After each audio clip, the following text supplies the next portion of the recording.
Change course is a course that is designed to enhance your ability to change the direction of travel in confined spaces.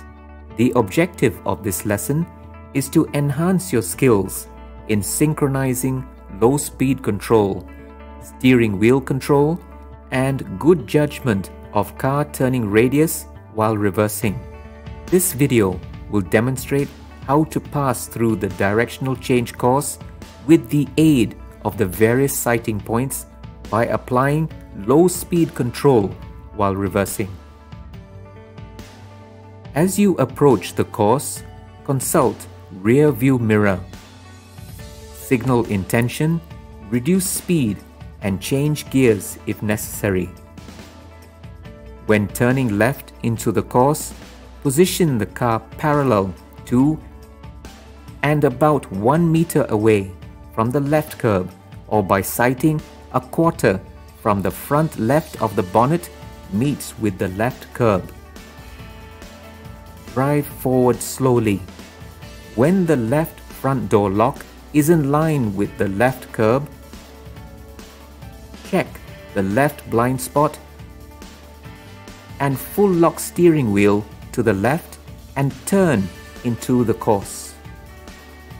When turning right into the course, position car parallel to and about 0.5 meter away from the center line.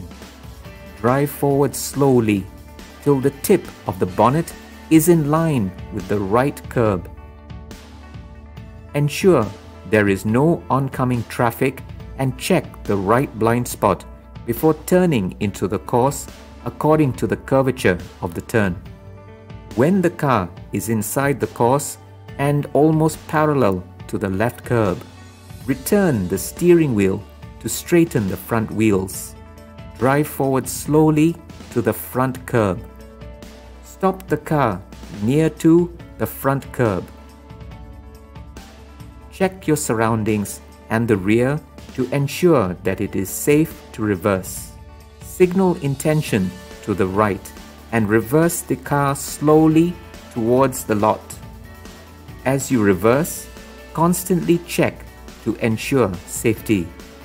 When you look over your right shoulder and see that the center of the rear right door meets with the front right tip of the lot, full lock steering wheel to the right to enable the car to reverse into the lot. As the car will swing slightly to the left, check your surroundings, in particular the left, to ensure safety. When the car is almost parallel with the right curb, return the steering wheel to straighten the car. Continue to reverse the car to the rear curb. When the bottom of the right side view mirror covers the front curb, your car is in the lot. Stop the car. Check the front, left and right to ensure that it is safe to move out of the lot. Signal left. Drive forward slowly to exit the lot. When the left door lock is in line with the left curb, full lock steering wheel to the left. When the car is in the lane, return the steering wheel to straighten the front wheels. Drive forward slowly to the exit of the course. Stop at the exit if necessary. Check the front, left and right to ensure that it is safe to move out of the course. To turn left to exit the course, signal left and reconfirm safety to the right. When the left door lock has passed the left curb, check your left blind spot and full lock steering wheel to the left. Accelerate slightly to leave the course. To turn right to exit the course, signal right and reconfirm safety to the left. When the tip of the bonnet is in line with the right curb, check your right blind spot and turn according to the curvature of the turn. Accelerate slightly to leave the course. Form up in the correct lane and continue to drive normally. Now that you have completed the video, please answer the quiz questions that follow. There will be 5 multiple choice questions. After the questions and options are shown, you will be given 5 seconds to answer each question.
Exit the lot is when the left door lock is in line with the left curb. Full lock steering wheel